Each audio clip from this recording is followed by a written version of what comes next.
এখন যারা আমার ভিডিওটি দেখতেছেন তার সত্যি অনেক সৌভাগ্যবান, কেননা আমি রাসূল সাল্লাল্লাহু আলাইহি ওয়াসাল্লামের 6টি গুরুত্বপূর্ণ হাদিস আপনাদের সামনে তুলে ধরবো। আল্লাহর রাসূল বলেন, যখন আল্লাহ বা আমার হাদিসের কথা আলোচনা হবে তোমরা মনোযোগ সহকারে শোনো, কেননা ওই সময় আল্লাহ আকাশ হতে জমিনে ফেরেশতা পাঠিয়ে দেয়। ফেরেশতারা তোমাদেরকে ঘিরে রাখে ও আল্লাহর রহমত নাজিল হয়। সুবহানাল্লাহ।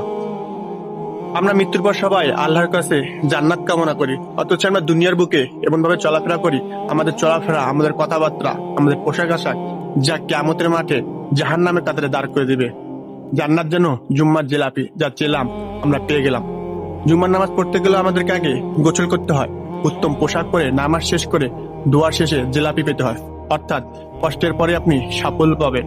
তাই রাসূল সাল্লাল্লাহু আলাইহি ওয়াসাল্লাম বলেন, কেউ যদি আমাকে 6টি কথার নিশ্চয়তা দেয় আমি তাকে জান্নাতের নিশ্চয়তা দেব। সুবহানাল্লাহ। সে যেন সর্বদা সত্য কথা বলে, সে যেন ওয়াদা করলে ওয়াদা পূর্ণ করে, সে যেন কখনো আমানতের খেয়ানত না করে, সে যেন রাস্তাঘাটে চলার পথে চোখ নিচু করে চলে, সে যেন তার লজ্জাস্থানের হেফাজত করে, সে যেন তার মুখ বা হাত দিয়ে কাউকে কষ্ট বা আঘাত না করে। রাসূল সাল্লাল্লাহু আলাইহি ওয়াসাল্লামের ওই হাদিসটি আপনারা আর 10 জন না হলো 3 জন মুসলমান ভাইয়ের কাছে শেয়ার করে দিয়েন। দেখা যেতে পারে এই হাদিসের ওসিলায় সেই ভাইরা হেদায়েত পেতে পারে। আল্লাহ আমাদেরও আপনাদেরকে হেদায়েত দান করুক। যদি কিছু ভুল বলে থাকি আল্লাহ আমাকে মাফ করে দিক।